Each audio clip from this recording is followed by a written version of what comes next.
آیین شمعدان طلا. نویسنده حسین قلی مستعان. اجرا علی پاکنیا.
پسرم هرمز دبیرستان را به زحمت تمام کرد و پس از آن به هیچ قیمت حاضر نشد به مدرسه بره. اصولاً استعداد درس خواندن نداشت.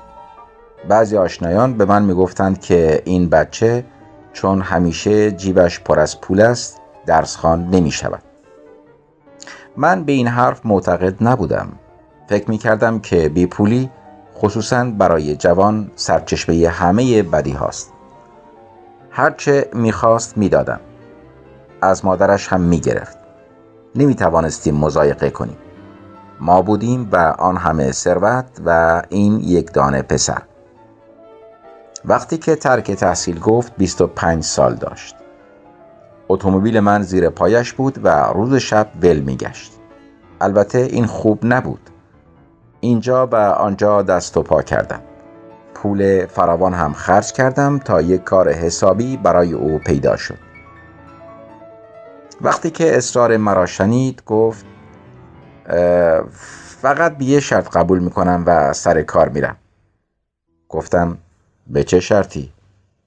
گفت به شرط این که زهره رو برام بگیریم. به مادرش گفتم زهره کیه؟ گفت به نمیشناسی؟ اونقدر دنبال پول در آوردن هستی که پیش چشمت هم نمیبینی. زهره به این خوشگلی که اسمش توی همه محل بلکه توی همه تهران پیچیده. هیچ نشنیدم. کجاست؟ دختری کیه؟ همینجا روبروی خونمون. دختر مسعود خان. اوه مسعود خان. همسایمون؟ رفیق خودمون؟ بله دیگه، دختر زهره یه پارچه جواهره. خوشگلیش به کنار. درس خونده است. دانشکده‌های زبان و ادبیات رو پارسال و امسال تموم کرده. اونقدر با کمال و خوش اخلاقی که نپرس و نگو. اونقدر هنرمنده که راستی از انگشتاش طلا میریزه. باریکلا. به به. چه خوش سلیقه از هرمز که چنین دختری رو زیر چشم گذاشته. بگو ببینم دختر نجیبم هست؟ او لنگه نداره. من که توی عمرم دختر به این نجیبی ندیدم. هیچ کس تا الان نتونسته بگه بال چشمش ابروه. این از همه بهتره. البته باید عروس ما که پشت اندر پشت نجیب و با شرف بودیم به راستی نجیب باشه. خود مسعود خان هم آدم خوبیه. از خوبی هم اون طرفتر یه چیزی بالاتر. بارها به این مرد نازنین گفتم که خوب نیست آدم اینقدر خوب باشه. شب و روز دنبال کار مردمه. به دوست و دشمن مهربونی میکنه. توی هر کار خیری پیش قدم میشه. مثلا چند ماه پیش که زلزله اومده بود من در دعوت انجمن 250 تومن چک دادم. او 1500 تومن پول نقد داد. در صورتی که خودش و مای 500 تومن حقوق معلمی و 400-500 تومن کرایه 2 خونه کوچولو که داره. توی این دور زمونه با داشتن 5-6 تا بچه مای حد اکثر 1000 تومن تقریبا میشه خرج یه روز ما. اون وقت 1500 تومن یه جا اعانه به زلزله زده ها میده. همون روز بهش گفتم برادر معذرت میخوام، باید بگم که عقل درستی نداری. اما نمیدونستم که دختر به این خوشگلی و با کمالی که تو میگی داره. بله دختر بزرگش زهره. اما تو خیال میکنی به هرمز میدنش؟ البته که میدن. از خدا میخوان. از من به یک اشاره از مسعود خان به سر دویدن. اما تا الان همه خواستگاراش رد کردن. 8-9 ساله که خواستگارای رنگارنگ میان و میرن از وقتی که 15 سالش بوده، اما پدر مادرش همه رو رد میکنن. البته حق دارن. دختر به این خوبی رو به همه کس نمیشه داد. یه دختر خوشگله با سواد با تربیت نجیب از 10 تا ملک 6 دانگی بیشتر ارزش داره. باید خواستگاری مثل من از در خونشون وارد بشه. میبینی که به محض این که من دم باز کنم دختری رو 2 دستی تقدیمم میکنن و همه چیزشو به عهده خودم میذارن. منم کوتاهی نمیکنم. 250,000 تومان مهرش میکنم. یه عمارت بزرگم برای هرمز میسازم. بهترین اسباب و اساسی رو هم که چشم همه رو خیره بکنه براش مهیا میکنم. به مسعود خانم میگم که یک پرکا هم به عنوان جایزیه همراه دخترش نکنه. نمیدونم، ممکنه بازم قبول نکنه. خیلی از خواستگاراش هم پولدار گردن کلوف بودن. خود دختری اینا رو رد میکنه یا پدر مادرش؟ درست نمیدونم. من که رفت آمدی باشون ندارم، اما شنیدم که حرف دختر پیش پدر مادرش خیلی در رو داره. تو چی میدونی؟ شاید اونم گلوش پیش هرمز گیر کرده و همه خواستگاراش رو رد کرده به اون امید که ما بریم برای هرمز خواستگاریش کنیم. غافل نباش، هرمز جوونی خیلی خوشگل و خوش‌هیکل و تو دل برو. توی تهرون شاید 4 تا نظیر نداشته باشه. حتما تونسته دل دختر رو ببره. نمیدونم، شاید. هرمز را احضار کردم. رک و راست حرفایم را به او زدم. قول گرفتم که آدم باشد، فکر زندگی بیفتد و دست از ولگردی بردارد. بعد با عجله 50-60 بنا و عمله و مهندس در آن قطع زمین شمالی 3500 متری که در خیابان تخت جمشید دارم ریختم تا زود زود یک عمارت 4 طبقه خیلی عالی بالا ببرم. بعد شخصا از مسعود خان وقت گرفتم و به خانه‌اش رفتم و تقریبا به محض ورود و بی مقدمه گفتم بین من و شما از این حرفا نیست. نه تعارفی نه تکلفی. پسر من هرمز رو که میشناسیم. اومدم تا زهره خانمو براش خواستگاری کنم. همه اسبابشم فراهمه. به مبارکی و میمنت پس فردا که شب جمعه است عقد میکنیم. شب جمعه بعد جشن عروسی مفصلی راه میندازیم و دستشون رو تو دست هم دیگه میذاریم. راجع به قرار مدارشم یقین دارم که همه چیزو به اختیار خود من میذارین. اگرم مایلید خودتون تعیین کنید، حرف ندارم. هرچه شما بگید 4 برابرشو بر عهده میگیرم. وقتی هم تعیین کنید که هم امروز مثلا 1 ساعت دیگه خانم با هرمز بیان خدمت شما و خانم برسن و عروس و دامادم توی اتاق دیگه ساعتی 2 به 2 بشینن صحبت کنن تا روشون به هم دیگه باز بشه.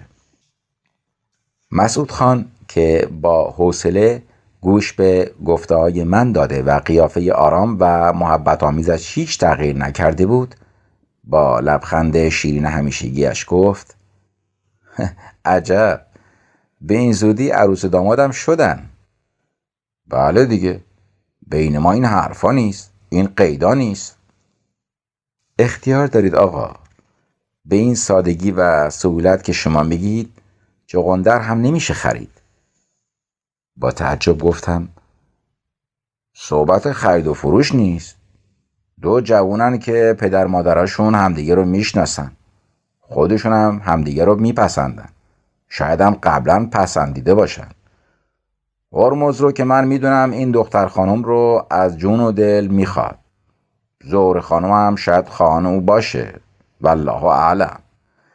پس دیگه معطلی نداره، همه وسایل فراهمه. پس فردا عقد میکنیم. الان میرم دستور میدم و انگشتر و اسباب عقدم که حاضر هست. یه آینه و یه جفت شمدون 7 شاخ طلا توی منزل آماده داریم. خیال نکنید که کهنه است. نه آقا، چند وقت پیش دیدم و خوشم اومد و به نام هرمز خریدم. لباس عروس رو هم اگرچه بنا باشه 2-3 هزار تومان بیشتر اجرت بدم، امیدوارم یه روزه بدوزن. همه مهمونا رو هم با اتومبیل میفرستم دعوت کنن. مسعود خان خنده‌ای کرد و گفت عجب، یه دختر کور و شل میون مونده رو هم اینطوری شوهر نمیدن. به علاوه آقا، شما میدونید که من آدم رک و بی‌پروایی هستم و گفته‌هامو همیشه بی پیرایه و بی پرده پوشی میگم. نه هرگز دروغ میگم هرچند که سرم بره، و نه هرگز اهل مجامله و چاپلوسی هستم هرچند که همه دنیا دشمنم بشن. من برخلاف شما از احوال اهل محل خوب آگاهم و پسر شما را هم خوب میشناسم. این یه جوونی درس نخونده، خودخواه، بی‌معرفت، ولگرد، غالباً مست و دوست و معاشر یک عده بی سر و پا. روز شب با اتومبیل شما دنبال زنا و دخترای مردم، مورد نفرت و احتراز همه خانواده‌ی نجیب محل. شبا تا نیم شب توی عرق فروشی ها و کاباره ها. واقعا خیال میکنید مردم کورن یا دخترشون رو از سر راه پیدا کردن که به این جوون زن بدن؟ اونم اینطور بی مقدمه و با دست باچگی. من اگه یک قالیچ خرسک رو میخواستم بفروشم اینطوری برقاسا معامله نمی کردم، چه برسه به یه دختر. اونم دختری مثل زهره که گذشته از همه چیز برای خود شخصیت و عقیده و نظریاتی توی زندگی داره. و من اگه جونم بره هیچ وقت حاضر نیستم شوهری رو هرچند بی‌نهایت خوب باشه بهش تحمیل کنم، چه رسه به پسر شما هرمز خان. واقعا عجب کردم از حوصله‌ای که به خرج دادم. نگذاشتم خنده از صورتم محو شود. گفتم اولا که آقای مسعود خان، من یقین دارم موضوع تحمیل در میون نیست و زهره خانم هرمز رو قبول میکنه. ثانیاً هرمز اینطوره که شما میگین نیست. البته جوونه و هر جوونی جوونی‌هایی داره، اما از یه طرف قول داده که به محض اینکه موضوع عروسیش قطعی بشه آدم مرتبی بشه، سر کار بره و گردش ها و کارهای جوونی رو که همه ما توی جوونیمون کردیم کنار بذاره و همه دنیا باشه و زنش. از طرف دیگه من و شما هم بالا سرش هستیم و نمیذاریم دست اسبا خطا کنه. خواهش میکنم حرف رو کوتاه کنیم و قرار کارمون رو بذاریم. مسعود خان این دفعه قدری ابرو در هم کشید و گفت بذارید آب پاکی رو روی دستتون بریزم. اول اون که بر فرض این که خود زهره موافق باشه من جداً ایستادگی میکنم و نمیذارم این کار صورت بگیره. دوم آن که اگر بدونم زهره اونقدر دختر احمقیه که به این جوون علاقه‌مند شده اسم خودم رو از روی او بر میدارم. اما خاطرتون کاملا جمع باشه و من هنوز با زهره حرف نزده قول میدم که اون هرگز به این مزاوجت راضی نمیشه. از در دیگر وارد شدم. ثروت بی حسابم را به روخش کشاندم و چون صداهایی از پشت در اتاق شنیده بودم و احتمال میدادم که زن مسعود خان و بچه هایش و شاید زهره هم پشت در باشند، با صدای بلند و با لحن بسیار جذاب گفتم به خدا قسم دیگه چین فرصتی پیش نمیاد. من هستم و چند میلیون ثروت و یه درآمد حداقل ماهی 100,000 تومان و این یه پسر، همه رو به پای پسرم و عروسم میریزم. این دختر از همه ملکه های جهان بهتر زندگی میکنه. الان توی گاف صندوق خودم و توی صندوق خانه مادر هرمز چند جعبه جواهر هست که قیمت هر کدومش از 1,000,000 تومان شاید بیشتر باشه. انگشتری های بریلیانی از قدیم دارم که لنگشون در تمام ایران پیدا نمیشه. با همه چیز دیگه همه اینا مال عروسم میشن. اتومبیل خودمو که 20 روز پیش 80,000 تومان خریدم به هرمز میبخشم و یه ماشین بهترم به اسم عروسم میخرم. الان در بهترین نقطه خیابون تخت جمشید توی یه زمین 3500 متری یه فوج بنا و عمله و مهندس دارن با کمال عجله یه عمارت 4 طبقه بالا میبرن. 1200 متر زیر بناست. تا 1 ماه دیگه حاضر میشه و مال عروس و داماده. اصلا قبالش رو به اسم عروسم میکنن. در نظر گرفتم 250,000 تومان مهرش کنم. اگه بیشترم بگین به روی چشمم. اینا هم حاضر نیستم که عروسم چیزی از خونه پدرش بیاره. یه چکم اگه اجازه بدین الان به عنوان شیربها تقدیم میکنم. 200,000 تومان یا اگر بخوایم بیشتر. تصمیم گرفتم الان که از اینجا بیرون میرم یه سر برم 2 بلیت 2 سره هواپیما برای آمریکا بگیرم. شب جمعه آینده که عروسی کردن صبح شنبه هر دوشون رو روانه آمریکا میکنن. 5-6 ماه 1 سال توی آمریکا و اروپا و هر جای خوب دیگه دنیا میتونن بگردن. 1,000,000 تومان هم که خرجشون بشه اهمیت نداره. بعد برمیگردن و توی عمارت جدیدشون که هم اسباب و اساسش از فرنگ وارد میکنن خوش و خرم و سعادتمند زندگی میکنن. مسعود خان پس از شنیدن همه این حرفا سری تکان داد و گفت من آقا همه این فرمایشه شما رو نشنیده میگیرم. گوش من و زن و بچه هم از این حرفا پره. شما اولین کسی نیستین که دورنمایی چنین قشنگ برای زندگی به دختر من پیشنهاد میکنید. اما زناشویی امر دیگه‌ایه و ثروت و جلال امر دیگه‌ایه. زناشویی هماهنگی میخواد، احترام میخواد، انسانیت میخواد، موافقت دل و جون میخواد، شرف و حیثیت میخواد، مروت میخواد، نجابت میخواد و از لحاظ اقتصادی فقط احتیاج به اون اندازه داره که زن و شوهر بتونن زندگی متوسط و راحتی داشته باشن و دستخوش فقر و ناداری نشن. تقریبا مثل خود من که یه عمر با کمال خوشی و با داشتن عائله بزرگی زندگی کردم و هرگز محتاج خلق نبودم. باز هم اصرار ورزیدم. باز هم استدلال‌های رنگارنگ کردم و سرانجام به او گفتم شما مطلب رو به اطلاع زهره خانم برسونین و نظر خودش هم جویا بشین. با لحنی محکم و سرشار از اطمینان گفت بسیار خوب، همه اینا رو بهش میگم، اما میدونید جوابش چیه؟ هر چی باشه به من اطلاع بدید. 1 ساعت بعد کلفتشان به خانه ما آمد و گفت آقا گفتن که راجع به اون موضوع که صحبت کردین خواهش کردن که شما دیگه موضوع رو دنبال نکنید. آنقدر عصبانی شدم که دلم میخواست بروم سر مسعود خان را از تن جدا کنم. چند روز هم واسطه و وسیله تراشیدیم. نتیجه‌ای به دست نیامد. هرمز که کفرش در آمده بود تهدید میکرد که دختره را خواهد رو بود و پدر و مادر او را در مقابل امر انجام یافته قرار خواهد داد. به 1000 زحمت آرامش کردیم.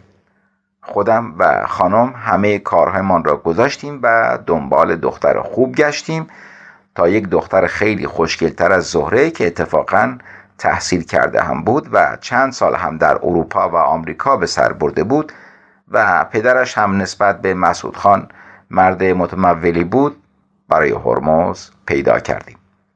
به مناسبت عروسی آنها چندین جشن بسیار بزرگ گرفتم که صدایش در همه شهر پیچید. بعد هم فرستادمشان به آمریکا. 2-3 ماه بعد از رفتن آنها در خانه مسعود خان مجلس عقد کنان بسیار کوچکی با حضور 10-12 نفر تشکیل شد.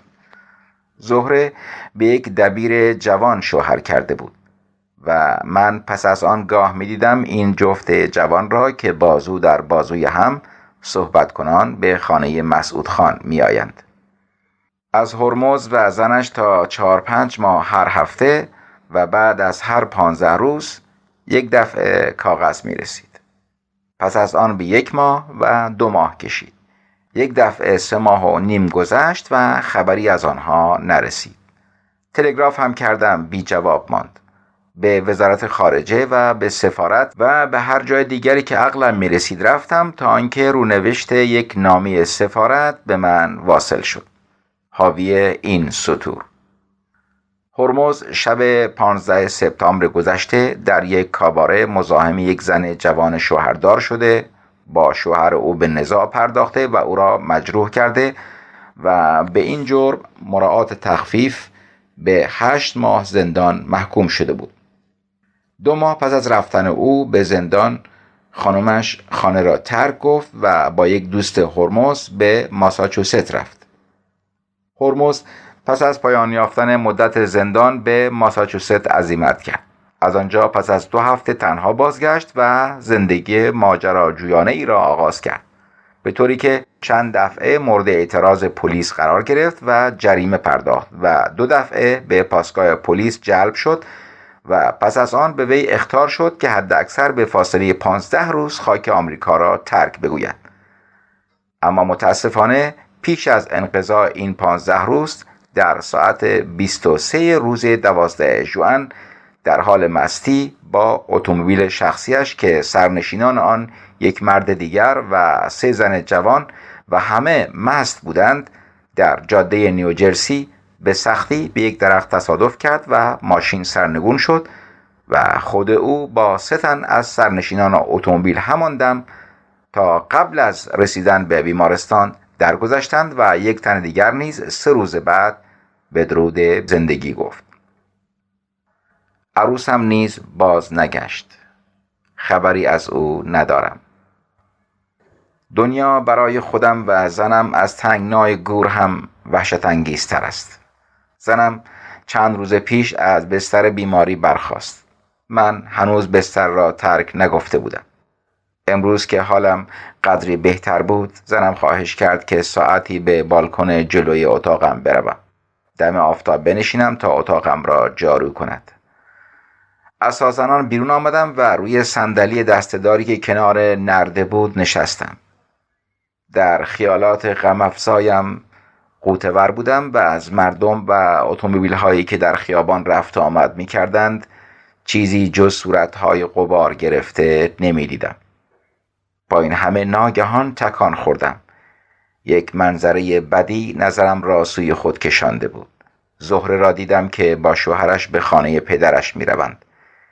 یک کالسکه بچه ارزان قیمت ساخت ایران را هر کدام با یک دست گرفته بودند و صحبت کنان و لبخند زنان پیش می راندند.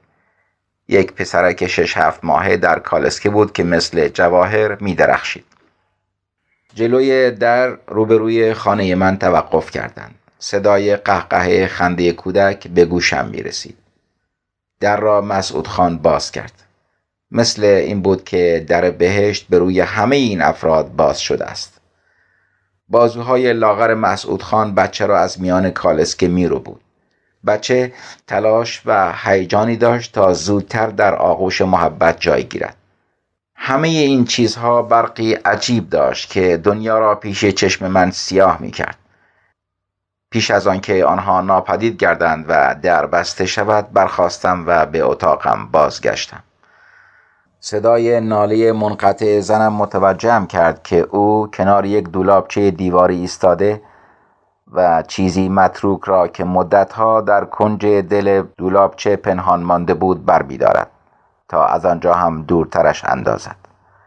نگاه می کردم و می لرزیدم و اشک بر گونه ها می دوید. این آینه و شمعدان طلای هرمز بود. غبار گرفته بود. بدرنگ شده بود. آینه برق نمی زد. شمعدانها مثل اسکلت مرده بودند. آبان 1337.